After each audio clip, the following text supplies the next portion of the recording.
Start. Saraswati learning centre और सरस्वती उच्च माध्यमिक विद्यालय द्वारा आयोजित की जा रही ऑनलाइन क्लासेज में मैं राकेश कुमार व्यास आप सबका हार्दिक स्वागत और अभिनंदन करता हूँ। जैसा कि कल हमने क्लास 12 का जो इम्पोर्टेंट जो सेक्शन है पोइट्री सेक्शन, उसकी जो फर्स्ट जो पॉइंट थी द नोबल नेचर, उसको हमने डिस्कस किया था। आप सभी विद्यार्थियों से मेरा निवेदन रहेगा कि 10 नंबर की ये पोइट्री है।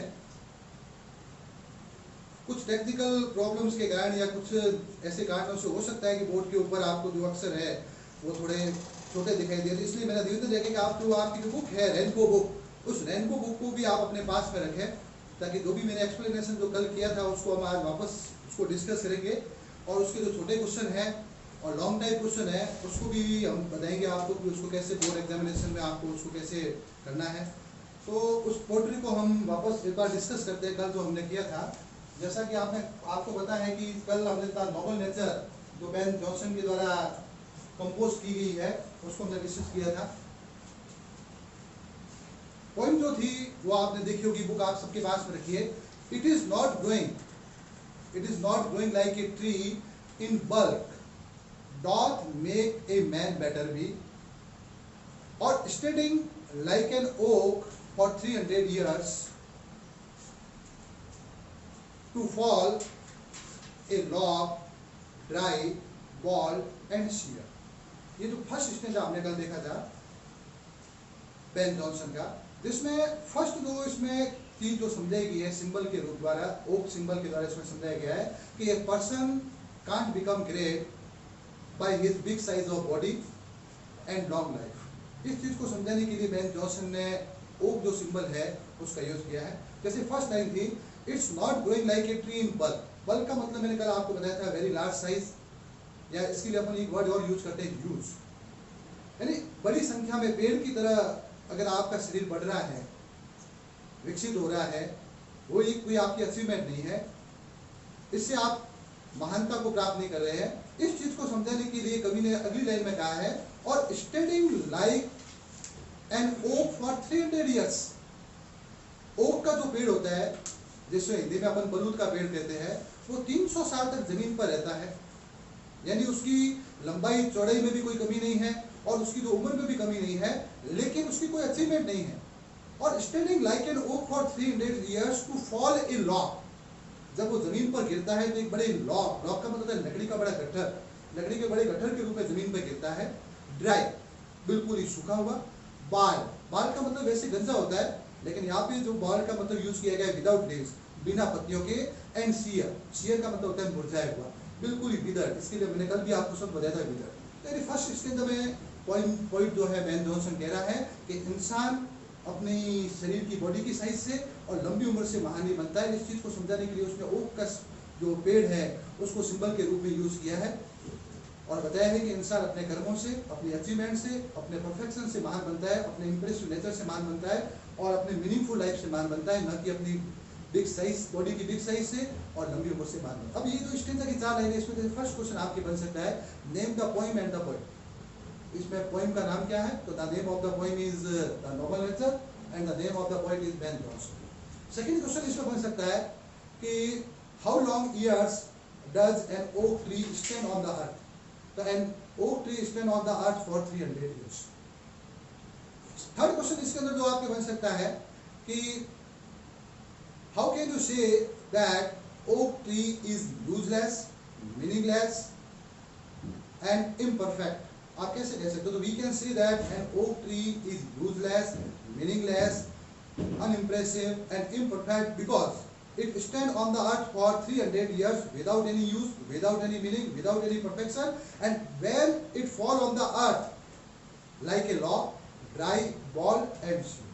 ये था आपके फर्स्ट क्वेश्चन था। और इसमें एक क्वेश्चन और बनता है, थर्ड क्वेश्चन में बता दिया। फोर्थ क्वेश्चन जो बोर्ड एग्जामिनेशन में आता है कि find out the words from the passage which means. ये एक तो ये वर्ड है, इसका आपको सिमिलर वर्ड बताना है। जैसे वर्ड आया आपके डेवलपिंग, तो डेवलपिंग का सिमिलर वर्ड हो जाएगा आपकी ग्रोइंग। एक वर्ड आपका एग्जाम में पूछेगा what is the similar word of huge, तो ह्यूज का सिमिलर वर्ड हो जाएगा आपके इसके अंदर बल्क। तो ये दोनों वर्ड आपको अच्छी तरह से विशेष रूप से इसके अंदर ध्यान रखने हैं। नेक्स्ट था stanza, A lily of a day. A lily of a day is fairer in May, although it fall and die that night. It was the plant and flower of life. अब ये contrast है। First symbol use किया गया है okay का, जिसमें बताया गया कि लॉन्ग लाइफ और बिग साइज मीनिंगलेस है, और सेकंड बताया गया लिली ऑफ ए डे।